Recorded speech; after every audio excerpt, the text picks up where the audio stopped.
Today's adventure on our trip around Australia takes us to the opal capital of Australia, Coober Pedy in South Australia. With our trusty MUX and Jayco caravan in tow, we checked into the Big 4 Stewart Range Outback Resort.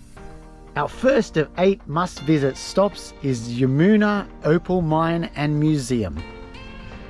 This old opal mine turned museum is located on the main street in Coober Pedy and has been converted into the town's largest single underground tourist attraction. Here we learnt about the history behind the opal and how the town came to be, the vast inland sea that once encompassed the area millions of years ago, and how erosion has transformed the ranges over time.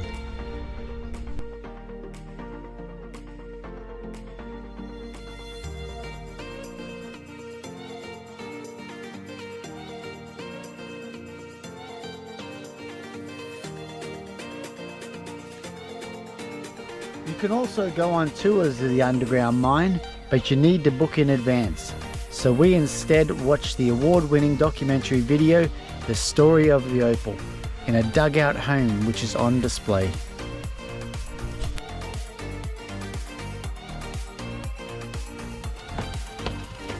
Before leaving, make sure you head to the rooftop for some amazing views of the town.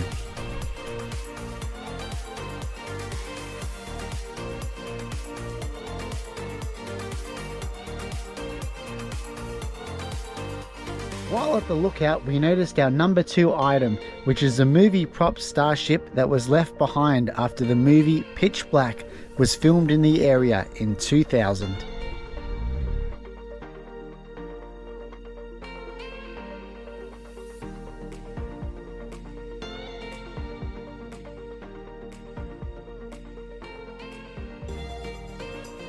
Number 3 on our list is one of the most unique Serbian churches in the world, and lies only a short distance from the main part of town.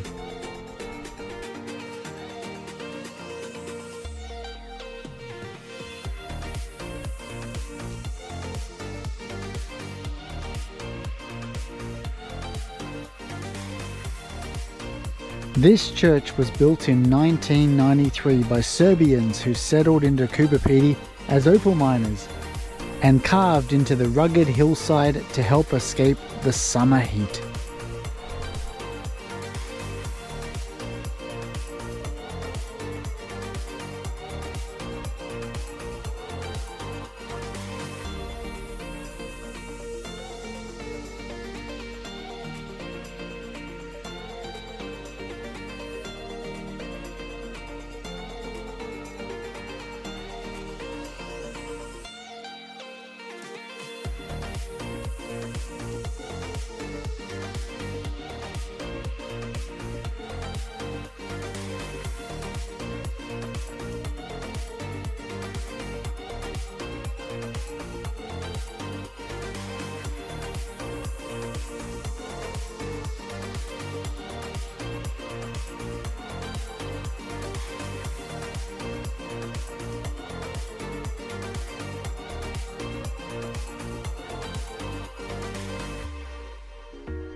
No trip to Coober Pedy would be complete without checking out the home of Coober Pedy's own legendary Crocodile Harry, who was actually a crocodile hunter before he settled down in Coober Pedy.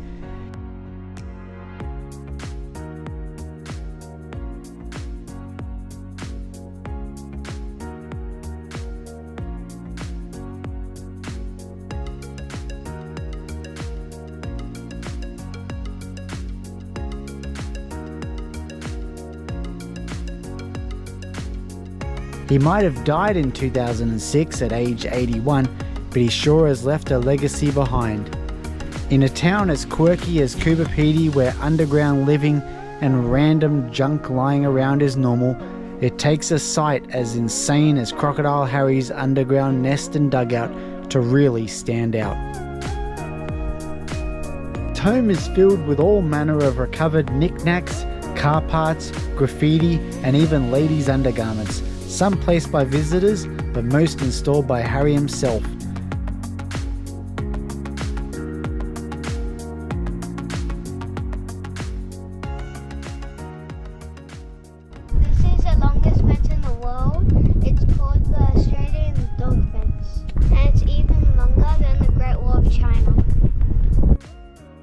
This was built in the 1880s to keep the dingoes out of the relatively fertile southeast part of the continent and to protect the sheep flock.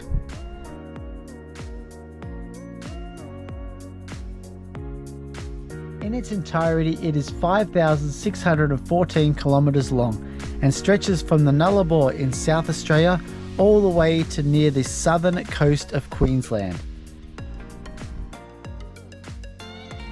Only a short distance from the dog fence is our number 6 on our list, which is Kanku Breakaways. The breakaways are made up of a series of orange, white and red eroded hills rising over the desolate rocky plain. It is thought that the landscape of the breakaways formed through the evaporation of an ancient inland sea, triggered by the continental shift that warmed the climate.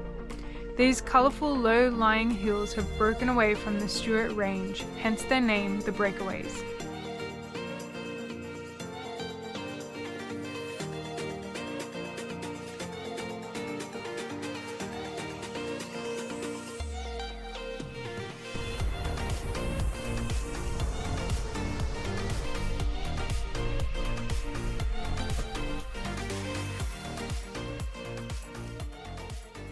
This is a lookout to the breakaways.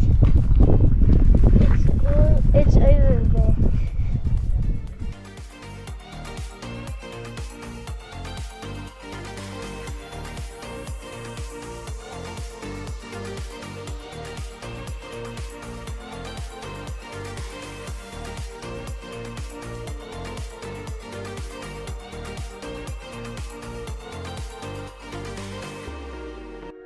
Tom's working opal mine is located only a short distance out of town and offers underground tours of their working mine.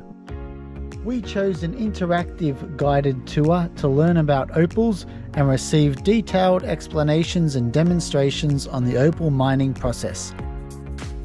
An example of pillar bashing, which is where something's attracted the person's attention and then they've used some energy and picked through here with a hand pick.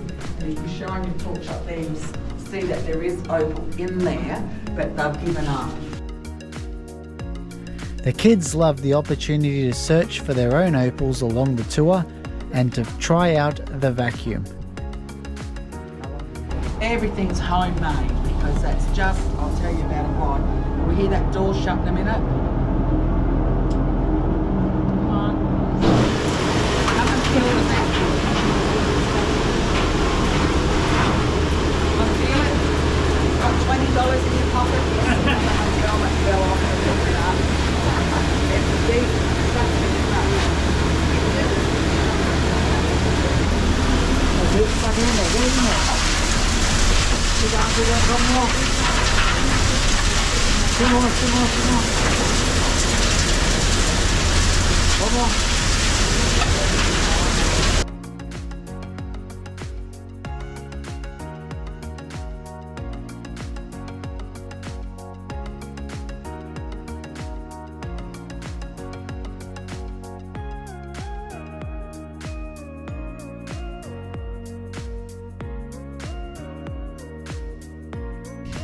After the tour, the kids tried their hand at noodling.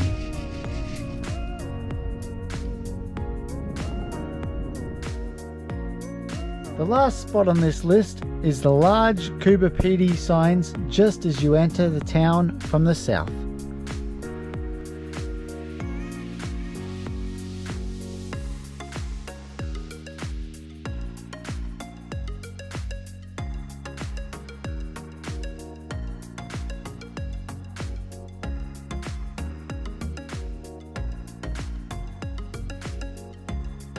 Make sure you subscribe if you want to join us for our next Nikitin family adventure.